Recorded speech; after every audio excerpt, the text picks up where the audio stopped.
Assalamualaikum warahmatullahi wabarakatuh. Selamat datang kembali di channel Very Horror. Dalam video kali ini saya akan menyajikan sebuah kisah misteri yang cukup seram, dan sudah tentu kisah ini adalah kisah nyata. Dan untuk teman-teman yang belum subscribe channel ini, silahkan subscribe terlebih dahulu karena tidak merugikan sama sekali. Dan nyalakan juga tombol loncengnya agar saya bisa bersemangat untuk mengupload video-video terbarunya. Dan silahkan ambil tempat yang paling nyaman agar tidak terganggu oleh siapapun, dan jangan lupa untuk memakai earphone agar bisa lebih menghayati dalam mendengarkannya. Dan tanpa basa-basi lagi, langsung saja ke ceritanya. Makanan bangsa Boyol adalah ari-ari bayi dan jantung anjing hitam. Mereka bisa membunuh atau mencederai siapa saja yang mereka anggap musuh. Boyol gampang ngambek bila dia kurang sesajian. Jika mereka marah, sebuah gedung bercakar langit bisa dihancurkannya. Gedung Tsukuba Tokyo, Jepang pernah dihancurkan oleh Boyol asal Indonesia. Gedung Improsian Kowloon, Hong Kong juga dirobohkan oleh 10 boyol asal Banten Timur belakangan. Boyol banyak diajak gunakan oleh kaum konglomerat yang bermasalah di negeri ini. Dia bisa menghancurkan dokumen vital pada perbankan. Hutang-hutang itu tidak akan ditagih dan para konglomerat hitam tak akan diseret ke pengadilan. Selain konglomerat, banyak pula para koruptor dan tersangka kejahatan yang melibatkan jasa Boyol. Tapi harganya selangit, hanya orang-orang tertentu saja yang bisa beli, kata seorang pemakai Boyol pada penulis yang keberatan disebutkan jati dirinya di gedung pencakar langit Cash Building, Jakarta Selatan. Sebagaimana kehidupan manusia, kehidupan makhluk halus pun menyebar di permukaan bumi. Boyol yang lebih dikenal sebagai tuyul bermata satu bergerombol di antara makhluk gaib lain bangsa dari genderuwo, jin dan setan beserta iblis-iblis lainnya. Di bukit-bukit dan rawa daerah Suradita, Piungan, Cisauk, Banten Timur bersama ahli menangkap makhluk halus. Penulis memasuki kawasan hutan belantara Piungan, tempat di mana pasukan Boyol itu berkembang biak. Sebenarnya misi penangkapan Boyol itu bukan untuk pemberitaan dan peliputan. Inti dari pencarian ini adalah diperuntukkan sebagai peranti bisnis. Haji Joko, sebut saja Haji Joko Pitono, yang bertubuh kurus hitam ini adalah penjual Boyol di kalangan petualangan konglomerasi negeri ini. Semua konglomerat yang bermasalah dengan uang bank rata-rata memakai Boyol. Makhluk seperti bayi telanjang bermata satu dijidat sebagai pencuri canggih dokumen-dokumen perbankan dan dokumen penting negara lainnya. Lihatlah, semua konglomerat yang punya utang triliunan di bank itu semua selamat dari tuntutan hukum. Rahasianya adalah penggunaan secara optimal tuyul mata satu yang bernama Boyol itu, kata Haji Joko. Cara kerja Boyol adalah dilakukan pada malam hari habis maghrib. Mereka disebarkan di kantor-kantor, gedung-gedung pencakar langit dengan cara merayap seperti cicak. Tanda-tanda keberadaan Boyol sangat sederhana, yaitu dengan datangnya mendung tapi tidak akan menjadi hujan. Bila gerimis atau turun hujan, Boyol tidak bisa melakukan operasi. Mereka sangat takut kepada air dan matahari. Bila terkena matahari, tubuh mereka akan hancur lalu mati. Yang membuat mereka cepat menyebar dan berkembang biak adalah mendung yang berkepanjangan tanpa disertai hujan. Di tengah mendung tanpa hujan, Boyol akan menurunkan anak-anaknya dan menyebar mereka di permukaan bumi. Cara beranak dari tuyul bukan dikeluarkan dari vagina seperti manusia, tapi dikeluarkan dari mulut, telinga, dan lubang hidungnya. Mereka berkembang seperti ikan sungai. Anak-anaknya dimasukkan ke mulut, kemudian dikeluarkan lagi di tempat yang aman. Tempat yang aman bagi tuyul adalah saat mendung menggantung panjang di kaki langit, ungkap Haji Joko pada penulis. Selain mencuri dokumen penting, Boyol juga bisa diperintah mencari uang kalau tuyul mata dua mencuri sebagai uang saja.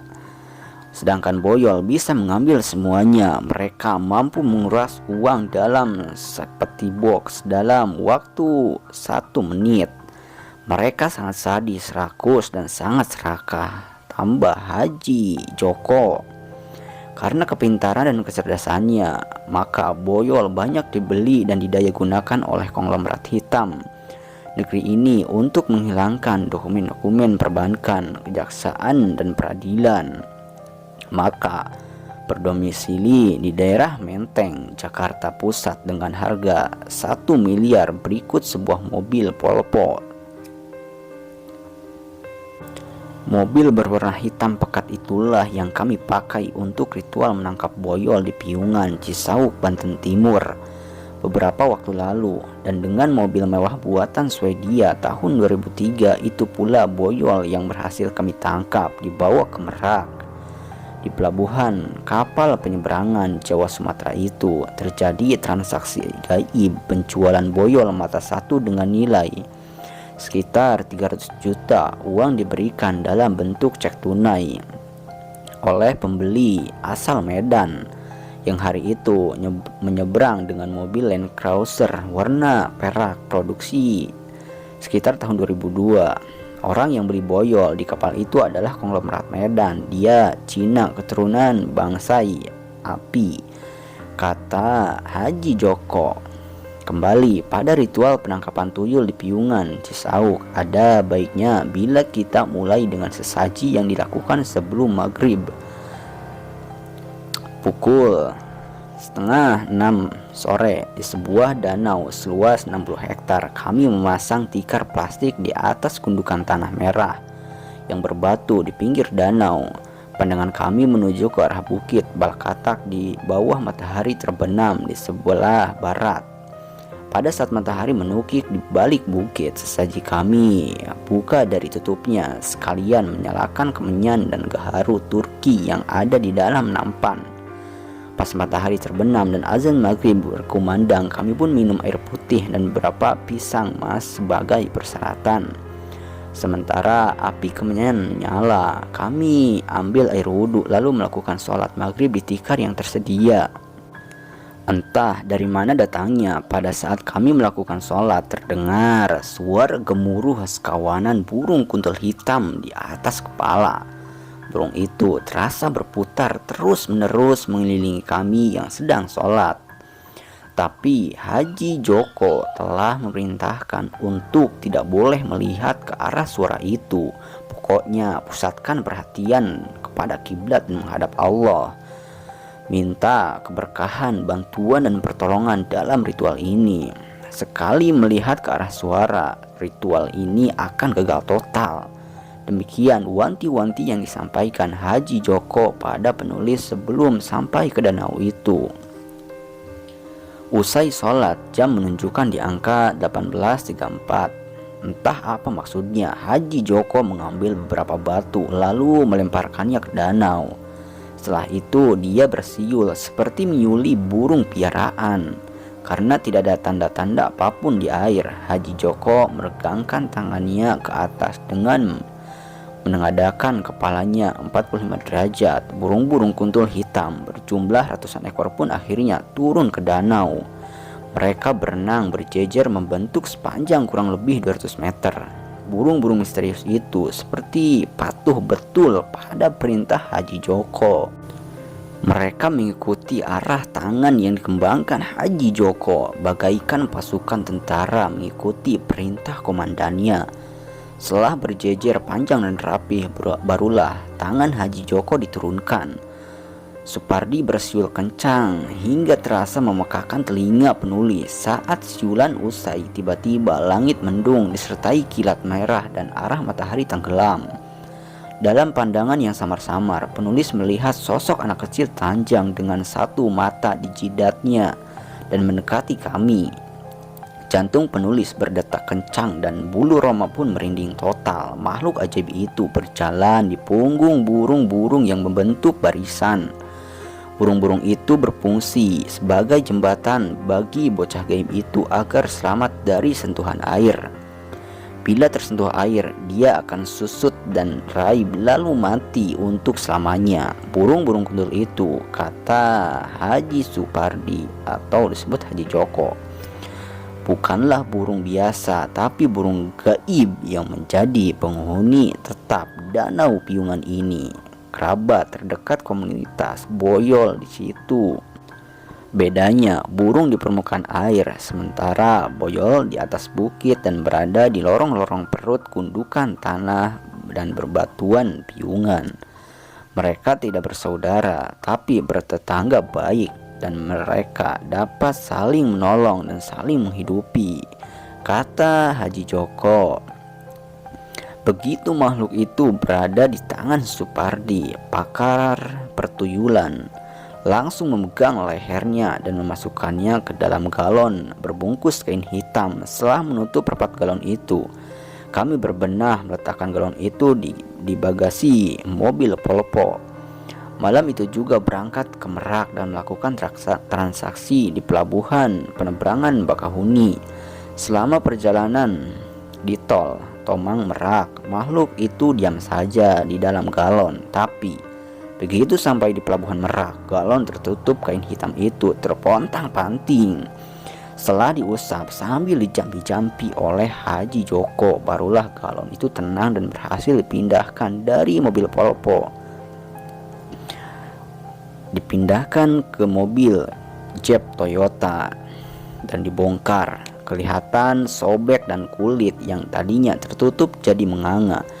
Jantung mayat itu sudah diambil dan diamankan oleh Boyol atas izin majikannya. Untuk mendapatkan izin, para majikan Boyol harus bekerja sama dengan jin penjaga makam.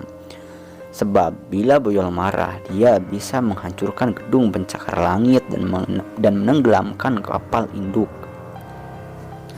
Karena mereka takut pada air, sedangkan kapal induk adanya di atas laut, maka Boyol itu beroperasi di laut dengan sayap bantuan burung kuntul hitam. Mereka lalu terbang di angkasa secara bergerombol untuk menghancurkan sasaran kemarahan. Kapal induk yang pernah ditenggelamkan oleh Boyol adalah kapal cruiser milik Amerika di Perang Asia Pasifik sekitar tahun 1947. Pernah karena tidak makan beberapa hari, Boyol piaraan orang Jepang mengamuk dan meruntuhkan gedung terserba di Tokyo. Pemilik gedung terserba mewah itu ternyata bersengketa dengan Takashimoto, sang pemilik Boyol. Takashi diancam peradilan oleh Niki Majata, pemilik terserba itu, demi untuk menyelamatkan diri dari jeratan hukum. Takashimoto memprovokasi Boyol untuk menghancurkannya dan menghancurkan pemilik gedung terserba, tapi tidak berhasil karena pemilik tidak dapat dihancurkan oleh Boyol. Maka sasaran pun berubah, yaitu usaha milik Niki Mijata. Usaha itu ternyata mendatangkan hasil. Si Boyol pun bisa merontokkan gedung itu dalam waktu 1 detik. Boleh memelihara Boyol dan memanfaatkannya, asal jangan lupa memberikan makan. Bila lupa alamat, dia akan mengamuk dan menghancurkan siapapun yang bikinnya lapar, imbu Haji Joko. Karena bisnis tuyul dan Boyol sudah berjalan selama 10 tahun, maka Haji Joko hidup kaya raya. Rumahnya menyebar di beberapa daerah elit Jakarta.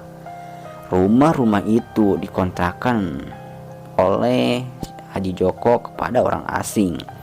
Semua rumah berkolam renang dan bertingkat 2, sementara mobil mewahnya ada 16 buah.